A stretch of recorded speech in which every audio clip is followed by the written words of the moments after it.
बिस्मिल्लाहिर्रहमानिर्रहीम। अस्सलाम वालेकुम स्टूडेंट्स, मेरा नाम कासिम अली है और मैं आपका फिजिक्स टीचर हूँ।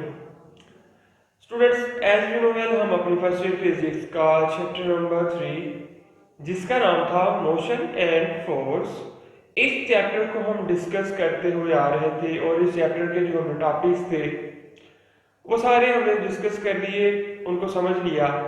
और अपनी प्रीवियस वीडियो से हमने इस चैप्टर की जो एग्जांपल्स थी उन एग्जांपल्स को स्टार्ट किया हुआ था और टोटल एग्जांपल इस चैप्टर में से आपके पास आ रही है 8 में से हमने जो हाफ एग्जांपल यानी कि 4 जो एग्जांपल्स थी हमने अपनी लास्ट वाली वीडियो में सॉल्व कर ली थी। आज जो रिमेनिंग हमारे पास एग्जांपल्स हैं या न्यूमेरिकल्स हैं वो हम देखते हैं। इस वीडियो में हम डिस्कस करेंगे जो रिमेनिंग एग्जांपल्स आ रही है हमारे पास उनको, ठीक है।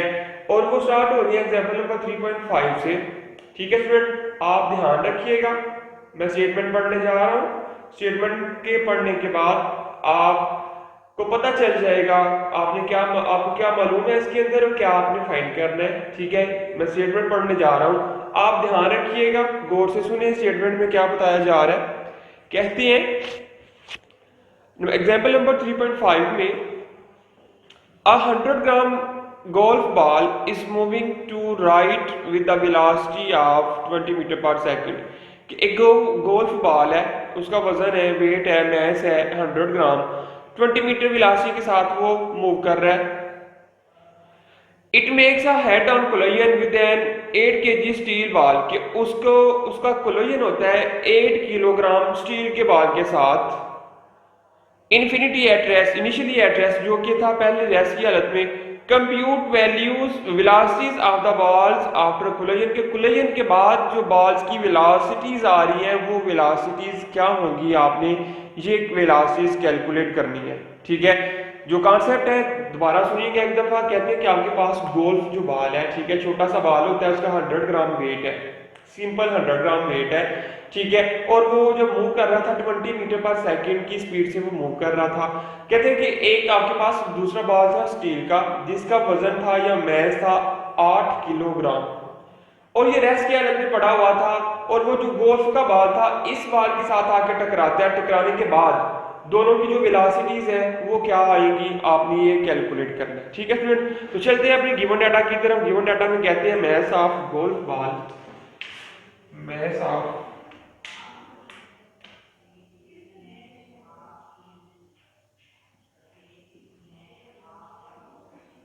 mass of golf ball is equal to m1 कह लिया आप, ठीक है। इसको कंसीडर कर लें m1। 100 ग्राम, 100 ग्राम को जब आप डिवाइड करेंगे 1000 के साथ तो आपके पास आंसर आएगा 0.1 किलोग्राम, ठीक है। ग्राम से हमने किलोग्राम में शिफ्ट हो रहा था, आपके पास वैल्यू आ गई 0.1 किलोग्राम। आगे वेलोसिटी ऑफ गोल्फ बॉल, इसको कह रहे v1 इज इक्वल टू, ठीक है, velocity of goal ball before collision आपके पास वो थी 20 मीटर पर सेकंड, ठीक हो गया। Velocity of mass of steel ball,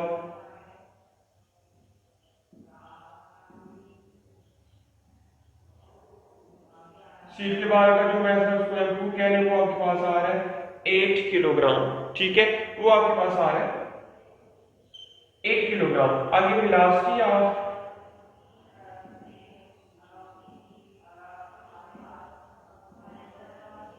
steel ball v2 कह रहे हैं इसको, ये आपके पास थी 0, ठीक है। क्योंकि जो स्टील का बॉल था इनिशियली एट रेस्ट था, पहले वो रेस्ट की हालत में था, इस वजह से उसकी जो पहली वेलोसिटी आएगी बिफोर कोलिजन, टकराने से पहले की जो वेलोसिटी है रेस्ट की हालत की वजह से वो वेलोसिटी आपके पास स्टूडेंट्स आ जाएगी 0 मीटर पर सेकंड। अब टू फाइंड आपने क्या करना है इसके अंदर, टू फाइंड स्टूडेंट आपके पास आएगा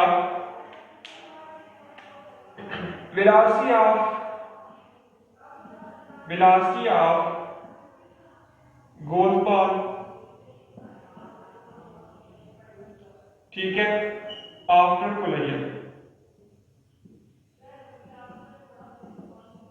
is equal to v1 prime, ये मालूम करेंगे।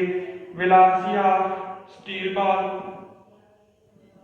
आफ्टर कोलिजन आपके पास है कि v2 प्राइम, ये भी आपने मालूम करनी है। ठीक है, velocity of steel ball after collision ये मालूम करेंगे, यानी इसको क्या लेंगे v2 prime. Velocity of golf ball after collision इसको आप क्या लेंगे v1 प्राइम। ठीक है, ये दोनों वेलोसिटीज आपने क्या करनी है, कैलकुलेट करनी है। और ये कैलकुलेट हम करेंगे जैसा कि हमने प्रीवियस एग्जांपल में भी किया था, सेम वही मेथड यूज करते हुए इनको हम सॉल्व करेंगे। अगर कैलकुलेशन की तरफ मूव ऑन करें तो कैलकुलेशन में कैसे परफॉर्म करवाएंगे हम।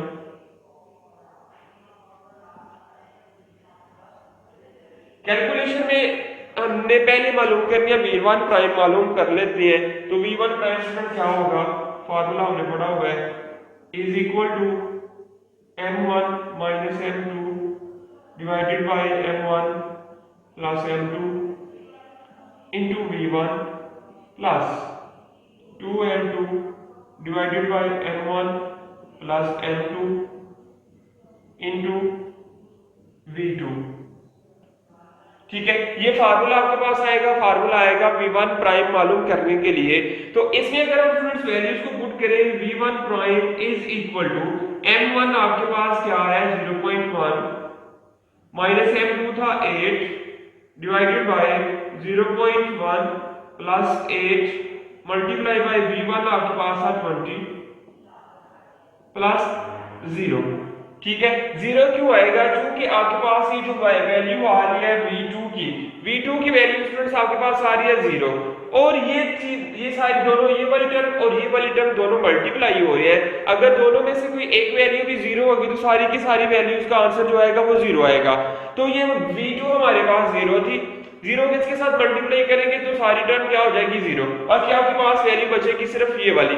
अब आपने क्या करना है, v1 prime is equal to ये आ जाएगा 7.9 minus 7.9 divided by 8.1 multiply by 20।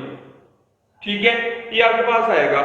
अब आपने स्टूडेंट्स क्या करना है, ऊपर वाली वैल्यू को 20 के साथ मल्टीप्लाई करें, मल्टीप्लाई करने के बाद 8.1 के साथ आप इसको कर दें डिवाइड, तो आपके पास जो आंसर आ रहा है वो आ रहा है 19.5 मीटर पर सेकंड।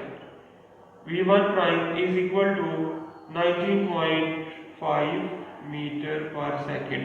ये आपके पास आ गई वेलोसिटी गोल्फ बॉल, यानी गोल्फ बॉल की जो वेलोसिटी आ गई आफ्टर कोलिजन। कैसे, क्या इसकी वेलोसिटी होगी, ये के साथ में साइन आ रहा है माइनस का, विच इज रिप्रेजेंट दैट कि जो बॉल है वो आगे की तरफ मूव नहीं होगा, बल्कि सील के बॉल से टकराने के बाद वो वापस आएगा। ठीक है, और वापस आने के बाद तकरीबन जिस वेलोसिटी के साथ टकराया था ऑलमोस्ट उसी वेलोसिटी के साथ वापस आएगा। देखिए फर्क क्या आ रहा है, जिस वेलोसिटी के साथ टकराया था वो था 20 मीटर पर सेकंड, लेकिन वापस जो आया वो वेलोसिटी की आ गई 19.5, यानी 0.5 का सिर्फ फर्क पड़ा है उसकी वेलोसिटी में। ठीक है, कमी आई है, वरना जिस वेलोसिटी के साथ जाके टकराया आप कह सकते हैं कि ऑलमोस्ट उसी वेलोसिटी के साथ वो वापस भी आ गया, और वेलोसिटी उसकी क्या आएगी, उसकी जो डायरेक्शन है वो चेंज हो जाएगी। ठीक है, ये आपके पास है v1 प्राइम। आगे v2 प्राइम अगर मालूम करना हो सेम इसी तरह वो भी मालूम करेंगे। v2 prime is equal to 2m1 divided by m1 plus m2 plus m2 minus m1 divided by m1 plus m2। इधर साथ मल्टीप्लाई हो रहा है v1, इधर साथ मल्टीप्लाई हो रहा है v2। ठीक है, अब v2 prime is equal to 0.1 divided by 0.1 plus 8, v1 आपके पास आ रहा है मल्टीप्लाई बाय 20 प्लस 0। अगेन आपके पास जो v2 वाली वैल्यू है वो सारी की सारी क्या हो जाएगी 0।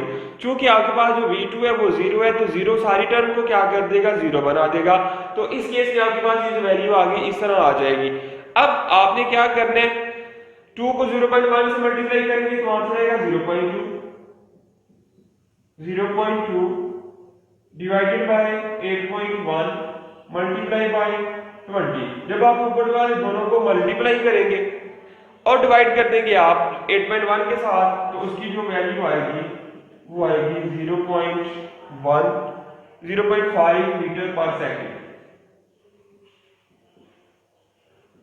0.5 मीटर पर सेकंड। ये आपके पास स्टूडेंट्स वैल्यू आ जाएगी। किसके लिए वैल्यू आपके पास आएगी?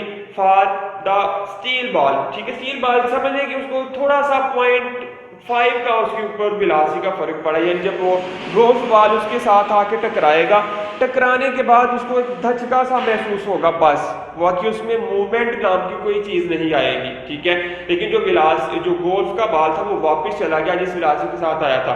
चूंकि 100 ग्राम मैस और 8 किलोग्राम मैस में बहुत ज्यादा फर्क होता है। जब 8 किलोग्राम एक 100 ग्राम का जो मैस है वो आगे टकराएगा 8 किलोग्राम से, तो 8 किलो वाले के ऊपर कोई भी इतना असर नहीं आएगा। तो इसी वजह से उसमें थोड़ा सा सिर्फ उसको धचका महसूस होगा, पता चलेगा कि चीज आगे टकराई है बस। उसके बाद उसमें अगर कोई मूवमेंट आएगी तो वो नहीं आएगी जरा भी। ठीक है, मूवमेंट कुछ भी नहीं उसमें आएगी। तो स्टूडेंट ये थी हमारे पास एग्जाम्पल नंबर 3.5। आगे फर्दर मूव करते हैं एग्जाम्पल नंबर 3.6 की तरफ, और मैं इसको करने जा रहा हूँ रेस।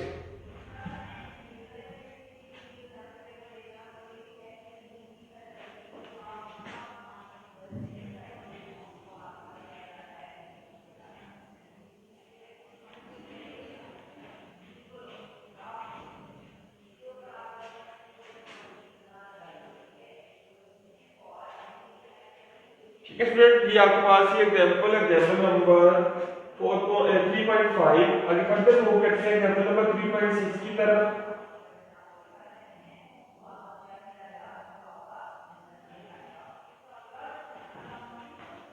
थ्री पॉइंट सिक्स में कहते हैं, स्टेटमेंट उसकी मैं पढ़ता हूं। 3.6 कहते हैं a hose pipe eject water at a speed of 0.3 metre per second through a hole area 50 centimetre square. कि आपके पास एक होज था, होज में एक होल हो गया, सुराख हो गया था, तो सुराख का जो एरिया वो 50 सेंटीमीटर स्क्वायर आ रहा है। तो इसमें से जो पानी निकल रहा है वो निकल रहा है 0.3 मीटर पर सेकंड की स्पीड से। If the water strike a wall normally, अगर वो पानी जो है किसी वॉल के साथ जाके टकराए, calculate the force on the wall, कि दीवार के ऊपर क्या फोर्स लगेगी ये आपने कैलकुलेट करनी है। Assuming the velocity of water normal to the wall is zero after striking. कहते हैं वेलोसिटी जो वाटर की होगी स्ट्राइक करने के बाद क्या हो जाएगी? जीरो हो जाएगी। लेकिन आपने मालूम क्या करना है, वॉल के ऊपर जो फोर्स लग रही है वाटर की वजह से या पानी की वजह से जो फोर्स लग रही है वो फोर्स आप कैलकुलेट करेंगे। ठीक है स्टूडेंट, इतना टफ नहीं है, डिफिकल्ट नहीं है, सिंपल सी एग्जांपल है ये आपके पास, और इसको जरा बगौर आपने सुनना है और देख के सॉल्व करना है। कॉन्सेप्ट जो है वो ये है, कहते हैं कि एक होज था, होज के अंदर था एक सुराख, सुराख का जो एरिया वो दिया हुआ है 50 सेंटीमीटर का स्क्वायर, और उसमें से पानी निकलना स्टार्ट हो गया, और पानी जो निकल रहा था वो निकल रहा था 0.3 मीटर पर सेकंड की स्पीड से। ठीक है, कहते हैं कि जो पानी निकलने के बाद किसी जाके टकरा रहा है दीवार के साथ, और दीवार के ऊपर कोई फोर्स लग रही है। ये फोर्स आपने मालूम करने की कितनी फोर्स लग रही है पानी की दीवार के ऊपर, और जो कहते हैं पानी दीवार से टकराने के बाद वो रेस्ट की हालत में आ जाता है, जिस आपने फोर्स मालूम करनी है। ठीक है, ऑन द वॉल। तो ये था आपके पास स्टेटमेंट के बाद जो गिवन डाटा आपके पास आ रहा है वो मैं लिखने जा रहा हूं। कहते हैं speed of water v1, speed of water v1 is equal to 0.3 metre per second. Next कहते हैं एरिया ऑफ होल। ठीक है, एरिया ऑफ होल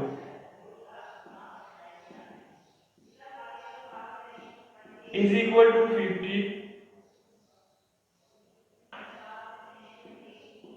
50 सेंटीमीटर का स्क्वायर, और 50 सेंटीमीटर के स्क्वायर को जब आप कन्वर्ट करेंगे आप मीटर स्क्वायर में, तो आंसर क्या आएगा? कि देखिए आपने क्या करना है, 50 डिवाइडेड बाय 100 1 सेंटीमीटर के लिए, फिर 100 दूसरे सेंटीमीटर के लिए। ठीक है, 2 सेंटीमीटर यानी सेंटीमीटर का स्क्वायर आ रहा है, तो मतलब आप 2 दफा 100 से डिवाइड करेंगे तो आपके पास जो आंसर आएगा वो आंसर आएगा 0.0005 मीटर स्क्वायर। ठीक है, बहुत ही छोटा होल है उसके अंदर। ठीक है, कहते हैं speed of water,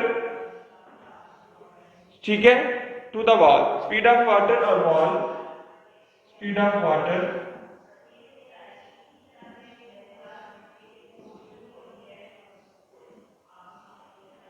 is equal to V2, वो आपके पास आएगी 0 डिग्री। जब दीवार के साथ टकरा लिया पानी ने, पानी जब दीवार के साथ टकरा जाएगा तो टकराने के बाद की जो वेलोसिटी आएगी, वो वेलोसिटी स्टूडेंट आ रही है हमारे पानी की 0 हो जाएगी, पानी यानी रेस्ट के हालत में आ जाएगा। फिर कहते हैं density of water, density of water ये आपने जुबानी याद रखनी होती है, जो कि होती है वो इज इक्वल टू 1000 किलोग्राम पर मीटर क्यूब, ठीक है। ये आपके पास आ जाती है वैल्यू डेंसिटी ऑफ वाटर, ठीक है। आगे टू फाइंड, आपने मालूम क्या करना है इसके अंदर, टू फाइंड कहते हैं फोर्स ऑन द वॉल, ठीक है, फोर्स ऑन द वॉल, कि दीवार के ऊपर जो फोर्स लग रही है F, वो आप करेंगे मालूम, ठीक है। फोर्स ऑन द वॉल ये आप मालूम करेंगे इस न्यूमेरिकल के अंदर, ठीक है स्टूडेंट। अब कहते हैं कैलकुलेशन की तरफ जब हम मूव करेंगे,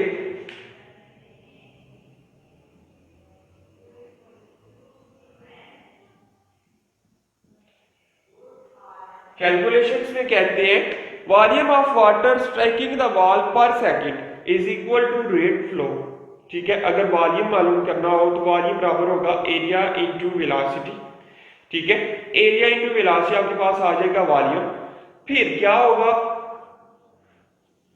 उसके बाद आप मालूम करेंगे mass per unit time with the help of density, ठीक है। और वो आप फोर्स के फार्मूले में वैल्यू पुट कर देंगे। ये थोड़े से टर्निंग पॉइंट है, एग्जांपल तो बिल्कुल छोटी सी है लेकिन टर्निंग पॉइंट इसमें 2-3 आ रहे हैं। आपने इनके ऊपर बात ध्यान से सुननी है, ध्यान से इनको समझना है। अभी पहला टर्निंग पॉइंट वो भी आ रहा है कि सबसे पहले हम वॉल्यूम मालूम करेंगे, वॉल्यूम पर सेकंड, ठीक है। एक सेकंड के लिहाज से वॉल्यूम क्या आ रहा है, वॉल्यूम हम पहले करेंगे वॉल्यूम पर सेकंड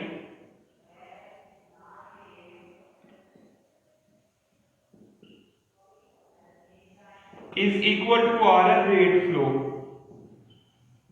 ठीक है। और वो आ रहा है आपके पास area multiply by velocity. Area को जब आप वेलोसिटी के साथ मल्टीप्लाई करेंगे तो आपके पास आएगा वॉल्यूम पर सेकंड। तो एरिया आपके पास आ रहा था 0.0005 मल्टीप्लाई बाय वेलोसिटी थी 0.3। जब आप इन दोनों को मल्टीप्लाई करेंगे तो आंसर आएगा 0.0015, ठीक है। वॉल्यूम का मीटर क्यूब आ जाएगा पर सेकंड, ठीक है। मीटर क्यूब पर सेकंड के लिहाज से आपके पास आ जाएगा वॉल्यूम। अब कहते हैं mass of the striking wall per second. दूसरी बात मास पर सेकंड मालूम करेंगे आप, मास पर सेकंड वो क्या होगा, वॉल्यूम पर यूनिट टाइम, ठीक है। मास ओवर टाइम वो क्या होगा आपके पास, mass over time, mass over time is equal to density multiply by volume over time, V over T, volume over time. अब आपके पास जो मालूम करना चाहते हैं, ठीक है, मास पर यूनिट टाइम, ठीक है, M over T is equal to density क्या था 1000 मल्टीप्लाई बाय वॉल्यूम क्या है आपके पास 0.0015 डिवाइडेड बाय आपके पास है ये वॉल्यूम पर यूनिट टाइम में था, ये बराबर होता है V ओवर T के, ठीक है। ये भी आपको याद रखना है, वॉल्यूम पर यूनिट टाइम या पर सेकंड, वॉल्यूम पर सेकंड जो होता है वो होगा वॉल्यूम ओवर टाइम, ठीक है। और मास पर सेकंड जो आएगा वो आपके पास आता है मास ओवर टाइम, ठीक है। अब जब आप इन दोनों को मल्टीप्लाई करेंगे ये दो स्टूडेंट्स आंसर आएगा आपके पास 1.5 किलोग्राम मीटर पर सेकंड, ठीक है। 1.5 किलोग्राम मीटर पर सेकंड, ये आपके पास वैल्यू आ जाएगी मैस पर यूनिट टाइम के लिए। अब स्टूडेंट कहते हैं कि जो आपने मालूम करनी थी फोर्स, ठीक है, जो आप मालूम करना चाह रहे थे फोर्स, वो क्या आएगी? फोर्स अब क्या आएगी आपके पास? F is equal to mass per unit time multiply by v, m/t into v। तो F is equal to m/t आया 1.5, v आपके पास है 0.3। तो इनको जब आप मल्टीप्लाई करेंगे दोनों को तो आंसर आएगा 0.45 न्यूटन, ठीक है। यानी इतनी फोर्स के साथ जो वाटर है पानी के साथ टकरा रहा है, या जो पानी था बिल्कुल छोटा सा होल था, छोटे से होल में से 0.3 मीटर पर सेकंड की वेलोसिटी से पानी निकल रहा था। बाद में जो जब वो दीवार के साथ जाके टकरा रहा था तो दीवार के साथ टकराने की वजह से जो फोर्स लग रही थी दीवार के ऊपर, वो फोर्स लग रही थी 0.45 न्यूटन, यानी हाफ न्यूटन भी फोर्स नहीं लग रही थी। ये था आपके पास एग्जांपल नंबर 4.6 और 3.6 सॉरी 3.6 एग्जांपल थी। बिल्कुल सिंपल सा था, लेकिन आपने याद रखना है पहले आप मालूम करेंगे इसके अंदर मैस पर सेकंड, वॉल्यूम पर सेकंड, फिर उसकी मदद से निकालेंगे मैस पर सेकंड, पहले वॉल्यूम पर सेकंड फिर मैस पर सेकंड, और इन दोनों का ये आपने निकाला है मैस पर सेकंड मालूम करने के लिए और ये आपने निकाला है फोर्स मालूम करने के लिए। तो वैल्यूज को पुट करते कि आपके पास आ जाएगा आंसर, ठीक है। तो क्वेश्चन नंबर 3.5 का, ठीक है स्टूडेंट। 3.6 की एग्जांपल आपके पास। आगे नेक्स्ट अगर हम मूव करें तो नेक्स्ट आपके पास आ रही है एग्जांपल 3.7, ठीक है। एग्जांपल 3.7 में क्या कहते हैं? 3.7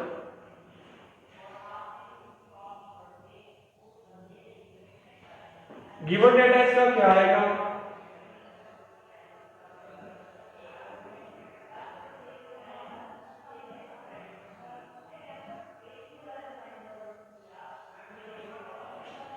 गिवन डेटा में कहते हैं, सॉरी स्टूडेंट स्टेटमेंट में इसकी पढ़ने जा रहा हूं। स्टेटमेंट में कहते हैं a ball is thrown with the speed of 30 metre per second, कि एक बॉल को फेंका गया है 30 मीटर पर सेकंड की स्पीड के साथ इन direction 30 degree above the horizon, और वो हॉरिजॉन्टल के साथ जो एंगल बना रहा है वो 30 डिग्री का बना रहा है। Determine the height to which it rises, के हाइट मालूम करनी है वो कितना बुलंदी पर गया। The time of flight and the horizontal range, time of flight कितनी आई, ठीक है, उसको कितनी देर वो ऊपर हवा में रहा और कितना फासला उसने तय किया, हॉरिजॉन्टल में कितना उसने फासला तय किया, ये सारा कुछ आपने इसमें फाइंड करना है, ठीक है। ये आपके पास जो था प्रोजेक्टाइल मोशन वाला टॉपिक, ठीक है, या मैक्सिमम जो हाइट वाला टॉपिक था उसी के रिलेटेड सारा टॉपिक है। जैसे एग्जांपल है हमने 4 फार्मूले इधर पुट किए थे, लेकिन इधर उन्होंने 3 चीजें पूछी हमसे। एक हाइट मालूम करें, दूसरे नंबर पर इसकी टाइम ऑफ फ्लाइट मालूम करें, तीसरे नंबर पर इसकी जो रेंज आ रही है वो रेंज आप मालूम करें, ठीक है स्टूडेंट। इतना मुश्किल नहीं है, सिर्फ सिंपल फार्मूलाज को आपने पुट करने हैं, और एंगल आपके पास बता दिया हुआ है, सिंपल सा बस आपको फार्मूले आने चाहिए। तो एग्जाम्पल ये बहुत सिंपल है। कहते हैं जब गिवन डाटा की तरफ अगर हम कॉन्सेप्ट पहले सुन लें एक दफा दोबारा। कॉन्सेप्ट में कहते हैं कि आपके पास एक बाल था, बाल को ऊपर फेंका गया, ठीक है, ऊपर जाते वक्त उसकी जो स्पीड थी वो थी 30 मीटर पर सेकंड, ठीक है। आपने बाल को पकड़ा, ऊपर फेंका, फेंका तो स्पीड आ गई 30 मीटर पर सेकंड, और जो हॉरिजॉन्टल के साथ उसका जो एंगल बन रहा था वो था 30 डिग्री, ठीक है। फिर कहते हैं कि उसने कितनी हाइट गेन की, मैक्सिमम कितना बुलंदी पर गया बाल, वो मालूम करें, ठीक है। उसको कितनी देर वो हवा में रहा, कितनी देर वो ऊंचाई में रहा, ठीक है, यानी ग्राउंड दोबारा ग्राउंड से टकराने से पहले तक जो टाइम था, यानी टाइम ऑफ फ्लाइट, वो मालूम करें। उसके बाद दूसरे हॉरिजॉन्टल कितना फासला तय किया आपने, वो मालूम करना है। अगर मैं डायग्रामेटिकली समझाऊं तो कहते हैं आपके पास एक बाल था, इधर से फेंका गया, ऐसे ऊपर गया और ऐसे नीचे आ गया, ठीक है। यहां पर इसकी जो वेलोसिटी थी वो थी 30 मीटर पर सेकंड, ठीक है। ये जो हाइट थी, ठीक है, ये भी आपने क्या करनी है, मालूम करनी है। ये जो वर्टिकल डिस्टेंस कवर हुआ है ये भी आपने क्या करना है, मालूम करना है। और ये कितनी देर हवा में रहा, ये सारा टाइम टी भी आपने मालूम करना है, ठीक है। 3 चीजें आपने मालूम करनी इसके अंदर। तो गिवन डाटा में कहते हैं स्पीड ऑफ बॉल, जो स्पीड की बॉल की स्पीड थी वो क्या आती है,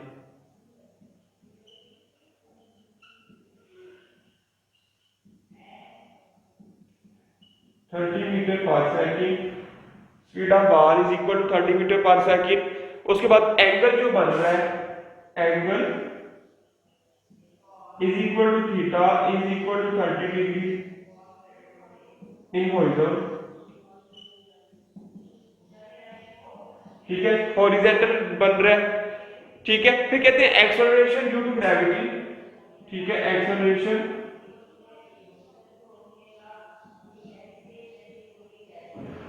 ड्यू टू ग्रेविटी, ग्रेविटी की वजह से जो एक्सेलरेशन आ रहा है उसको हम कहते हैं जी।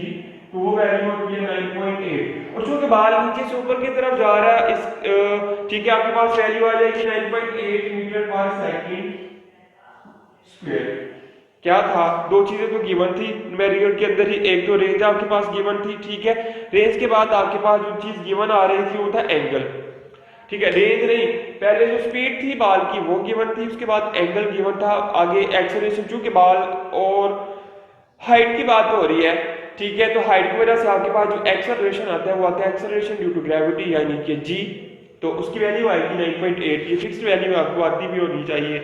आगे उसके बाद कहते हैं टू फाइंड, आपने मालूम क्या करना है इसके अंदर, टू फाइंड। ठीक है, height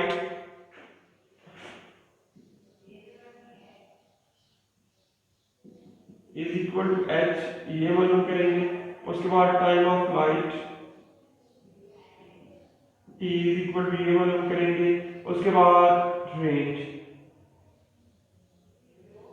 is equal to R, आप ये मालूम करेंगे। यानी तीन चीजें आपने मालूम करनी है, height H, time T, horizontal range R. ठीक है, आगे हम कैलकुलेशन की तरफ मूव करें हम, तो कैलकुलेशन में कहते हैं,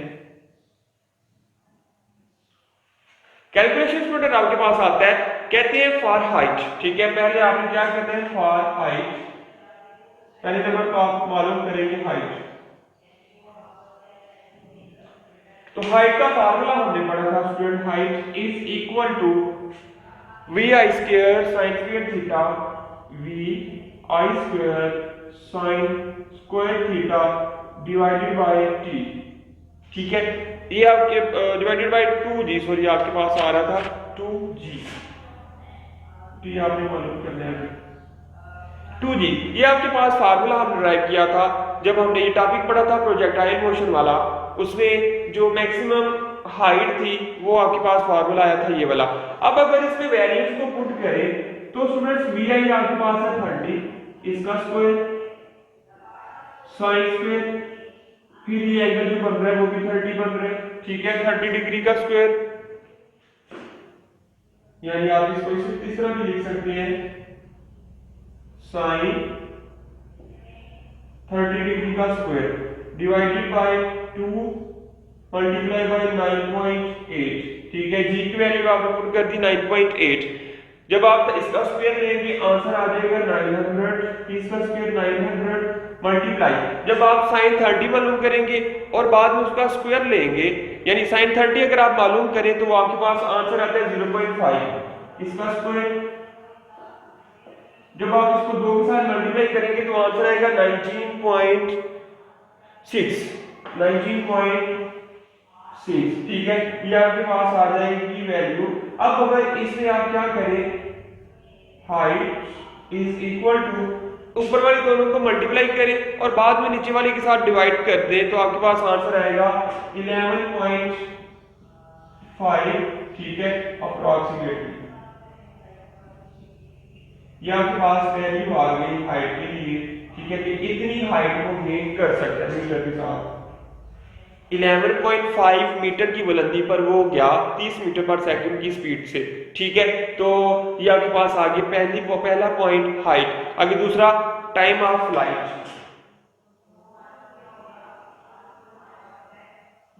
टाइम ऑफ फ्लाइट क्या होगा कि कितना टाइम उसको लगा ऊपर नीचे से ऊपर गई, ऊपर से वापस नीचे आने तक। ठीक है, तो वो फार्मूला होता है t is equal to 2vi, t is equal to 2vi sin theta divided by 2g divided by g। ठीक है, ये आपके पास वैल्यू आती है फार्मूले के तौर पर 2 एज इट इज vi था 30, sin भी आपके पास था 30 डिग्री डिवाइडेड बाय 9.8। अब t is equal to multiply by 30 60 sin 30 होता है 0.5 डिवाइडेड बाय 9.8। ठीक है, जब आप ऊपर वाली दोनों वैल्यूज को मल्टीप्लाई करेंगे और नीचे 9.8 के साथ आप डिवाइड करेंगे, आंसर आएगा 3.1 second. t is equal to 3.1 second. ये आपके पास वैल्यू आ जाएगी टाइम के लिए कि इतना टाइम लगेगा उसको जहां से उसने चलना स्टार्ट किया, चलना स्टार्ट करने के बाद वापस मीन पर आने तक, यानी 3.1 सेकंड का उसको टाइम लगेगा। यानी 3.1 सेकंड वो हवा में रही बाल और उसके बाद वो नीचे आई। ठीक है, अब तीसरी चीज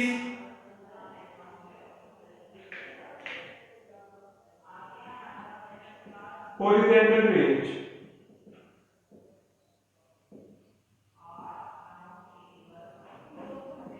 कि उसने जो मैक्सिमम रेंज कितनी कवर की, ठीक है, कितना दूर वो गया बाल, आपने ये मालूम करना है। ठीक है, हॉरिजॉन्टल रेंज उसके पास कितनी आएगी ये आप मालूम करेंगे। ठीक है स्टूडेंट, अब रेंज का जो फार्मूला हमने पढ़ा था वो फार्मूला था r is equal to V I square. r is equal to V I का square sine 2 theta divided by, ठीक है, V I square sine 2 theta divided by G. ये फार्मूला हमने पढ़ा था रेंज का, मैक्सिमम रेंज का, तो ये आपके पास फार्मूला था ये। अब अगर इस फार्मूले में वैल्यूज को पुट करें तो फिर आंसर क्या आएगा, r is equal to V I square यानी 30 का स्क्वायर साइन 2 आ गया आपके पास, sine 2 as it is, theta की जगह आ गया 30 डिग्री डिवाइडेड बाय 9.8। ठीक है, अब रेंज अगर आपके पास आए 30 का स्क्वायर लेंगे तो 900 multiply by sine 60 degree divided by 9.8। अब 900 को as it is multiply by sine 60 का जो आंसर आता है स्टूडेंट, आंसर आता है 0.866 डिवाइडेड बाय 9.8। जब आप 900 को 0.866 से मल्टीप्लाई करेंगे और डिवाइड कर देंगे, जो आंसर आएगा उसको 9.8 के साथ, तो आपके पास जो फाइनल रेंज का आंसर आएगा 79.5 metre. r is equal to 79.5 metre. ये आपके पास वैल्यू आ जाएगा मैक्सिमम रेंज का कि उसने इतनी रेंज तय की, यानी इतना यहां से लेकर ऐसे डायग्राम थी आपके पास। ठीक है, यहां से लेकर यहां तक की जो वैल्यू आई वो आई 79.5। ये आपके पास जो आंसर आया वो आया 11.5 और ये जो सारा आंसर था वो आपके पास आंसर आया 3.51 सेकंड टाइम था जो। ठीक है, 3.1 सेकंड। ये सारी चीजें आपने मालूम कर ली तीनों कि आपके पास एक बाल को नीचे से ऊपर फेंका, ऊपर फेंकते वक्त उसकी जो वेलोसिटी आई वो वेलोसिटी आई 30 मीटर पर सेकंड। फिर जो हॉरिजॉन्टल के साथ ये जो एंगल बन रहा था, ठीक है, ये जो एंगल बन रहा था ये था 30 डिग्री का। ठीक है, इसकी मदद से आपने निकालना था इसकी maximum height, time of light and third one जो आपके पास था लास्ट वाला मैक्सिमम रेंज। तो सारा कुछ आपने निकाल लिया, बिल्कुल सिंपल सा न्यूमेरिकल है। फार्मूलाज को बस आपने याद रखना था और फार्मूलाज की मदद से आसानी से ये हल हो गया, कुछ भी डिफिकल्टी पेश नहीं आई, आसान सा सिंपल सा न्यूमेरिकल था। आगे नेक्स्ट हम स्टूडेंट हम मूव करते हैं इस चैप्टर की जो लास्ट वाली एग्जांपल है, एग्जांपल नंबर 3.8। ठीक है, इसकी तरफ मूव ऑन करते हैं। क्या बताया जा रहा है, क्या गिवन है, क्या पूछा जा रहा है, इसको हम डिस्कस करते हैं अभी। और उससे पहले मुझे ये रेज करना पड़ेगा सारा काम जो बोर्ड पे सॉल्व हुआ है। आप अगर देखना चाहें तो एक दफा दोबारा से देख सकते हैं, वरना मैं रेज करने जा रहा हूँ इसको। ठीक है स्टूडेंट, कहते हैं इसको पहले रेज कर लें।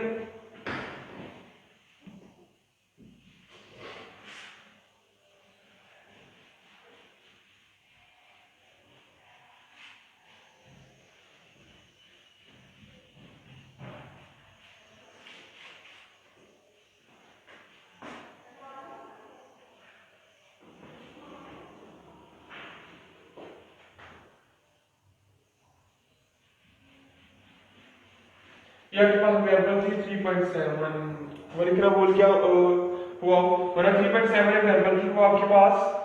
ठीक है,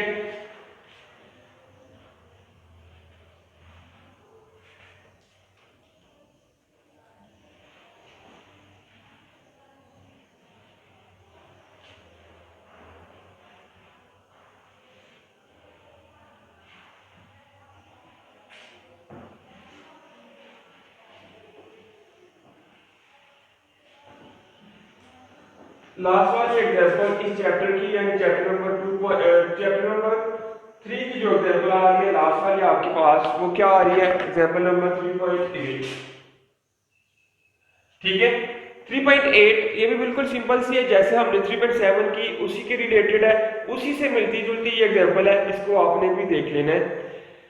कहते हैं इन एग्जांपल 3.7 उसी के रिलेटेड है, calculate the maximum range and the height reached by the ball if the angle of projection are 40 degree and 60 degree। कहते हैं आपने सारा काम वही करना है, मैक्सिमम रेंज और हाइट दो चीजें मालूम करनी है आपने, मैक्सिमम रेंज कितनी आई थी और हाइट कितनी आई थी, डाटा आपने यूज करना है जो 3.7 में आपने किया था। ठीक है, लेकिन इस केस में क्या हुआ, उधर एंगल सिर्फ था 30 डिग्री का, इधर आपके पास एंगल आ रहा है, एक दफा आपने 30 डिग्री रखना है और एक दफा 60 के लिए मालूम करेंगे आप, दूसरी दफा आप 45 के लिए मालूम करेंगे हाइट और मैक्सिमम रेंज। डाटा जो था वो आपने 3.7 वाला ही लेना है। ठीक है, और सेम वही मेथड आप वही फार्मूला यूज करेंगे। तो स्टूडेंट चलते हैं अपने न्यूमेरिकल एग्जांपल की तरफ। क्या बताया जा रहा है, कहते हैं स्पीड ऑफ बॉल, कि जो बॉल की स्पीड आई आपके पास वो आपके पास 30 मीटर पर सेकेंड। ठीक है, गिवन डाटा में स्पीड ऑफ बॉल 3.7 बताया गया था, VI is equal to 30 metre per second. पहली बात। दूसरा, एंगल उसमें था 30 डिग्री, लेकिन इसमें एंगल दो आए आपके पास, angle is equal to theta is equal to 45 degree and 60 degree. ठीक है, दो एंगल आ रहे हैं, एक दफा 45 डिग्री आ रहा है, एक दफा 60 डिग्री आ रहा है। और उसके बाद ग्रेविटी एक्सेलरेशन था उसके बाद जी की वैल्यू थी, जी इज इक्वल टू 9.8। ये बताई तो नहीं हुई, लेकिन आपने इसको याद रखना है खुद से ही। ठीक है, अपने तौर पर इसको आपने याद रखना है। ठीक है, ये आपके पास वैल्यू आ गई गिवन डाटा की, 3 गिवन डाटा आपके पास आ गए हैं, दो एंगल है सेपरेटली, दोनों एंगल के लिए आपने हाइट भी मालूम करनी है और साथ उसके आप मालूम करेंगे हाइट के साथ मैक्सिमम रेंज। तो गिवन डाटा, उसके बाद टू फाइंड क्या आएगा,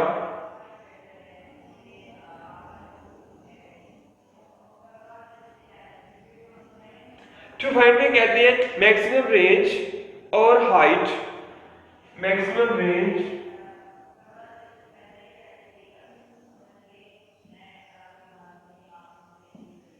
is equal to R maximum, फिर height is equal to H is equal to, ये भी मालूम करेंगे ये भी मालूम करेंगे, फॉर 45 डिग्री एंड 60 डिग्री, यानी 45 के लिए भी आप मालूम करेंगे और 60 डिग्री दोनों के लिए आप मालूम करेंगे। तो कैलकुलेशन क्या आएगी, calculation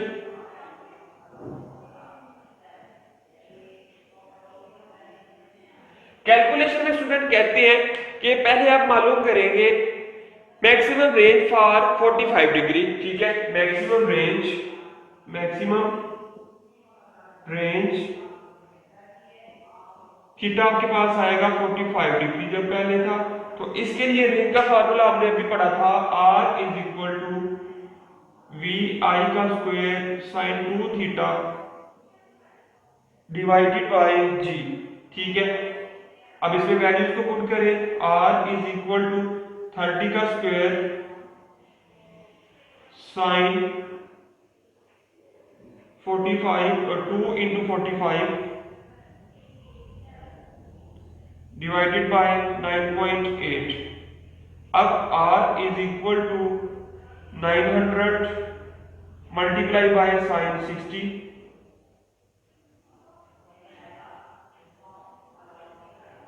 sign 60 degree divided by 9.8, फिर R is equal to 900 as it is multiply by sine, जो 90 का आंसर आता है वो आता है 1, तो आपके पास इज इक्वल टू ओवर 9.8 आ जाएगी वैल्यू आपके पास, 900 मल्टीप्लाई बाय 1 डिवाइडेड बाय 9.8। ठीक है, तो 900 को जब आप 9.8 से मल्टीप्लाई करते हैं तो स्टूडेंट्स आंसर आपके पास आएगा r is equal to 91.8 metre. 91.8 metre ये आपके पास आ जाएगा r मैक्सिमम। ठीक है, r मैक्सिमम की वैल्यू आएगी जो जब आपके पास जो एंगल बन रहा था वो बन रहा था 45 डिग्री का। ठीक है, तो 45 डिग्री के लिए जो मैक्सिमम रेंज आएगी वो आएगी 9.8 मीटर। ठीक है, अब कहते हैं हाइट। हाइट आएगी, ठीक है, when theta is equal to 45 degree. तो हाइट का फार्मूला हमने पढ़ा था, height is equal to h is equal to V I का square sine square theta divided by 2g। ठीक है, ये आपके पास हाइट का फार्मूला था। अब आपने इसमें वैल्यूज को पुट करना है। h इज इक्वल टू 30 का स्क्वायर साइन 45 डिग्री का स्क्वायर डिवाइडेड बाय 2 इंटू 9.8। ठीक है, h is equal to 900 sine 45 उसका आंसर क्या आता है 0.70 0.707 इसका स्क्वायर डिवाइडेड बाय 19.6। जब आप 900 इसका स्क्वायर लेके उसको मल्टीप्लाई करेंगे साथ इसके। ठीक है, आपने क्या करना है,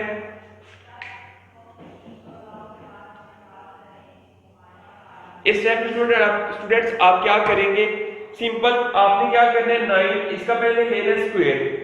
जो भी स्क्वायर आएगा आपने क्या करना है उसको मल्टीप्लाई करना है 900 के साथ। जो भी आंसर आएगा डिवाइड कर देना है 19.6 के साथ। तो आंसर फाइनल जो आंसर आएगा हाइट का वो आएगा 22.9।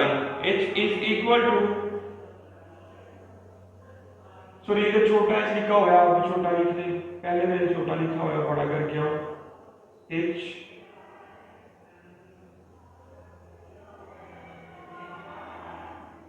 ठीक है, 22.9 मीटर ये आपके पास आ जाएगा maximum height when the angle is 45 degree. ठीक है, मैक्सिमम हाइट जब आपके पास जो एंगल आ रहा था वो एंगल आ रहा था आपके पास 45 डिग्री का। तो नेक्स्ट आपने मालूम करना है, ये था आपके पास पहला पॉइंट। दूसरा पॉइंट अगर आप लिखे तो आपके पास आएगा दूसरा point maximum range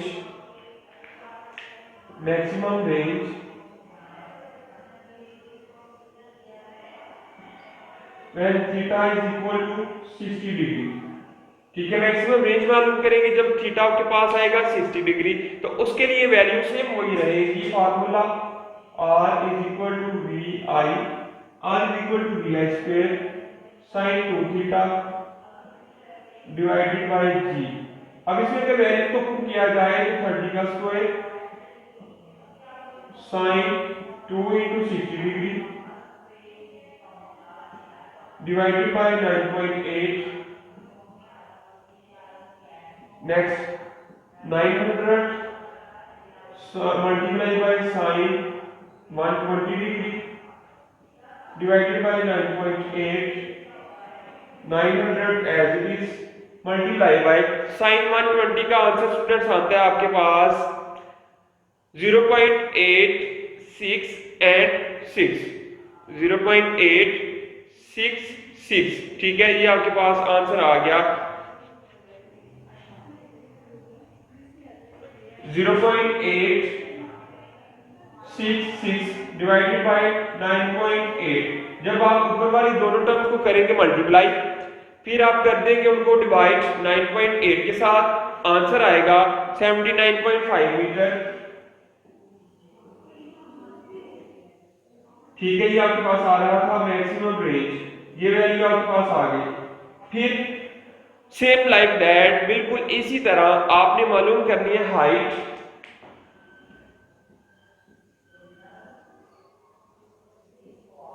When theta is equal to 60 degree.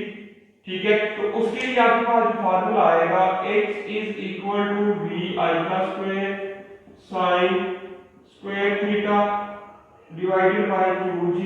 अगर वैल्यूज को पुट करें तो h इज इक्वल टू 30 का स्क्वायर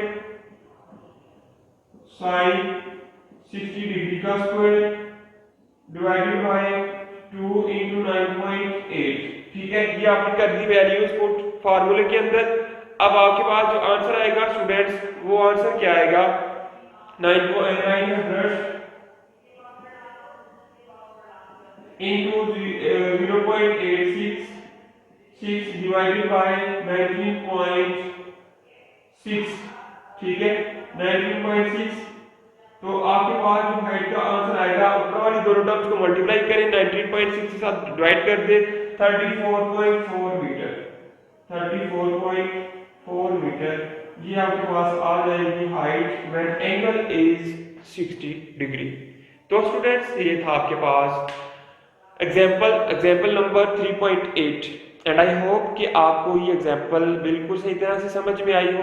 चूंकि हमने प्रीवियस जो एग्जाम्पल थी वो सारी की सारी भी इसी के रिलेटेड की थी और ये वाली एग्जाम्पल भी इसी के रिलेटेड है, दोनों सिर्फ। ठीक है, उसमें 3 चीजें थी, इसमें 2 हैं, लेकिन आपने 2 दफा एंगल को सेपरेटली पुट करके वैल्यूज को फाइंड करना है।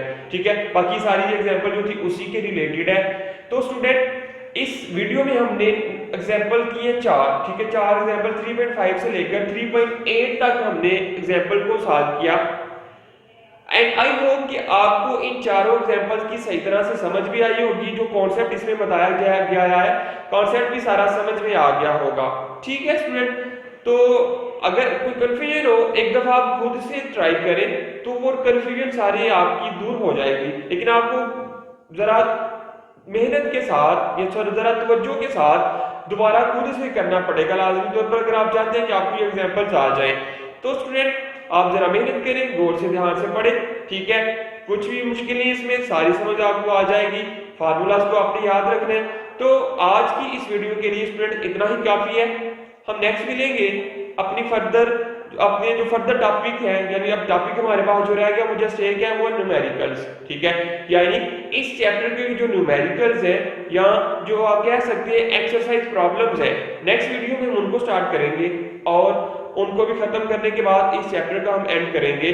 तो स्टूडेंट अभी के लिए मुझे इजाजत दीजिएगा, अपना बहुत सारा ख्याल रखिएगा और मुझे वीडियो पसंद आई तो लाइक करें, अपनी राय कमेंट करें। ऐसे ही मजीद वीडियोस के लिए हमारा चैनल सब्सक्राइब करें और बेल का आइकन दबाएं ताकि आपको हर वीडियो का नोटिफिकेशन मिलता रहे।